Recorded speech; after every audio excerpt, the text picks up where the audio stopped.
好，欢迎来到小明的右脑。今天我们要跟大家分享的是香港作家西西的《像我这样的一个女子》。这篇文章也被收录在新版中学华文文学的课程标准里。这是一篇画风清奇的文章，内容上它可以被理解成一个爱情故事，主要内容是女主角在咖啡店等待男主角，这将是男主角第一次看到女主角的工作环境，但是他不是在纠结那些小女生的哎呦，我今天穿的衣服好不好看，他会不会喜欢，而是他不知道我的工作是给尸体化妆，他来了会不会被吓死？文中的女主角我是一位入殓师，她的工作是为那些已经没有了生命的人做最后的修饰，使他们在将离人世的最后一刻显得心平气和与温柔。而在全文，拥有这样一份奇特工作的女主角一直在不停地碎碎念。她在思考自己平日里因为工作而失去的朋友，想到自己和夏快乐却不安的交往，想到和自己一样孤独的遗孀姑母，想到自己拒绝为殉情的男孩化妆，想到自己为命运的无力反抗等等。作者西西通过第一人称的视角展开叙述，以女主角的意识流动组织全文。许多人认为这是一篇意识流小说。意识流小说的鼻祖法国作家杜雅尔丹曾将它概括为人物内心深处的最接近无意识地带的思想，是基于人以在线思想与心中浮动的原本状态的印象的独白。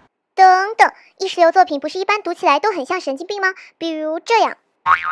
一切都是现在，永远是现在，无时无刻我不在蜷缩着和观看着其他同样蜷缩着的人，我总在蜷缩。假如有更多的水和我们，就有眼泪了。我们造不出汗水，也造不出陈尿，他们不再蜷缩了，我们还蜷缩，他们在水上漂浮。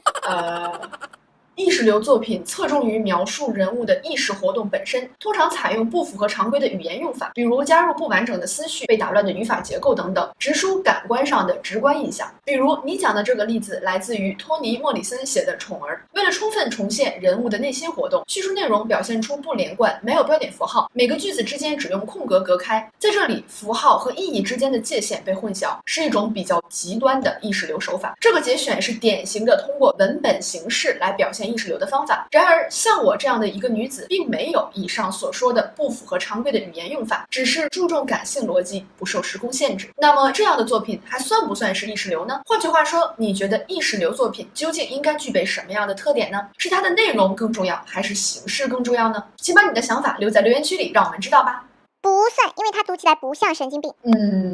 与其说意识流作品读起来像神经病，不如说我们每个人的思想和意识本身就是天马行空、不合逻辑的。如果不加限制的记录下来，其实读起来也会很像神经病。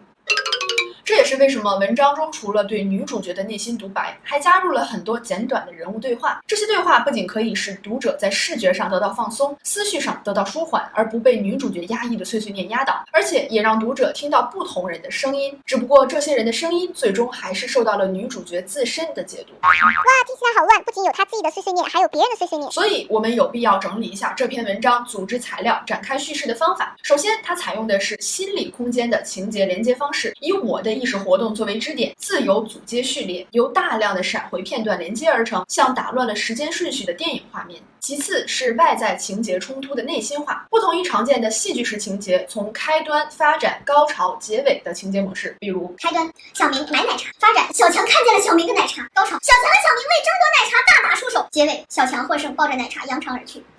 在像我这样的一个女子中，情节中最核心的冲突由外部移至内心，大量的非动作式情节因素填充进来，而这种内在冲突推动着情节的发展。最后，如果我们从女主角的碎碎念脱离出来，可以看出整篇小说呈现的是一种非线性的开放式情节结构，也就是说，被叙述的事件并非一个整体或是真相，而是存在多重可能性。等等，什么多重可能性？女主角不是已经把话说得很清楚了吗？比如说，她说她和夏的感情已经没救了呀。没错，女主角是已经说得很清楚了，但我们作为读者应该能辨识出文章中的两种声音：一，叙述的声音，即女主角究竟说了什么；还有第二，她内心表达的声音，也就是她没有明说，或者连她自己也没有意识到，但是我们在她的叙述中可以感受到的内容，也就是所谓的口是心非。或者再明白一点，有一首歌唱得好。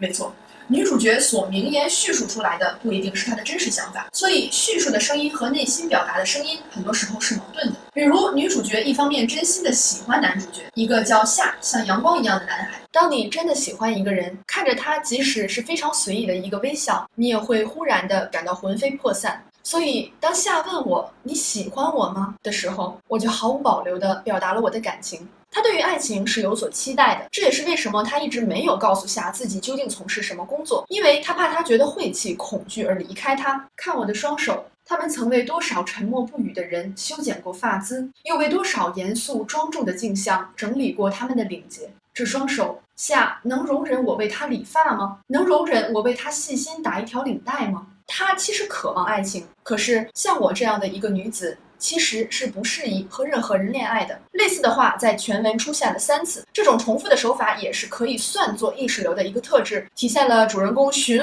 环往复的思绪，一直在纠结于某一个想法或是感官上的知觉。其实一词带有一种对现实的无奈，甚至是自责和懊悔。所以他到底想不想谈恋爱？而且女主角一方面对自己从事的工作有种自卑感，她说是因为她读书不多，知识程度低，才会来为死去的人们化妆，并且曾经想过转换一种职业。然而她又坚定地相信自己的工作是意义深重的，像我们这样的工作，整个城市的人谁不需要我们的帮助呢？不管是什么人，穷的还是富的，大官还是乞丐，只要命运的手把他们带到我们这里来，我们就是他们最终的安慰。所以他到底喜不喜欢自己的职业？最重点的是，女主角一直在说，对于命运，我是没有办法反击的。我知道命运已经把我带向起步的白线前面，而这注定是会发生的事情，颇有种这都是命的颓丧的宿命论调。然而当他看到向命运低头而自杀的年轻男孩时，却气愤的不愿为他化妆。我觉得他的行为是一种极端懦弱的行为。一个没有勇气向命运反击的人，应该是我不屑一顾的。所以他到底敢不敢反抗命运？这些矛盾的作用当然不是为了搞笑，因为如果女主角的叙述逻辑缜密、滴水不漏，读者便只能机械地跟随着她的思路，直接进行吸收和理解的工作。而当女主角的叙述自相矛盾时，读者在理解过程中会产生一个空白，而正是这个空白促使读者自己去挖掘和反思这些矛盾的深层意义。比如关于女主角对于爱情的矛盾态度，我们其实稍加思考就可以理解，她内心其实是很爱夏的，她也的确希望能够和夏的感情持续下去。然而她已经因为这份奇特的工作失去了朋友，受尽了别人的指点，因此她也不敢对夏抱太大的期望，即使她是一个像夏天一样灿烂而明媚的存在。将女主角对待爱情的态度和对待命运的态度联系起来，我们不难看出，小说的侧重点其实不是爱情，而是人应该如何应对现实和命运。爱情只是关照现实的方式，对不敢反抗命运的鄙视和自己终究不敢反抗命运这2种状态的同在之下，女主人公在矛盾和挣扎之中爱上了阳光一般的夏。她确信自己的命运是个阴郁的悲剧，然而夏无疑是照在她这个阴暗角落的唯一阳光。这种无法自拔的爱，仿佛就是她对命运所做出的试探。而这种叙述声音的矛盾便很好地凸显了这一点。从女主角对于爱情、对于命运、对于自己的矛盾认知，其实体现的是人类生存状态中更普遍的矛盾。非黑即白的答案从来都不会存在于生活中，而很多时候我们正像文中的女主角一样，用模棱两可或是自欺欺人的语调生活着，然而内心中的真实想法却无法抑制。就像女主角说的一样，其实对于我的种种行为，我自己也无法做一个合理的解释，因为人难道不是这样子的吗？人的行为有许多都是令人莫名其妙的。然而就像文中即将到来的夏和即将面对现实得到那个最终答案的女主角，我们总会有需要做出选择的一天。我们该如何在矛盾的想法中选择出那个自己最无法释怀的？关于爱情、命运、死亡和他们之间复杂却又必然的联系，我们应该怎样面对呢？也许作家斯汤达的墓志铭能给我们一些启示：活过、爱过、写过，不留遗憾，这样即使诀别，经历过的过程依然是美丽的。谢谢大家收看本期小门的右脑。如果你对上面我们提出的关于如何定义意识流手法的问题有什么想法，或者有其他的建议，都请填写在下面的留言区里。小门的右脑希望营造开放自由的讨论空间，并希望大家能够在讨论、掐架和学习中每天喜欢文学多一点。我们下期再见吧。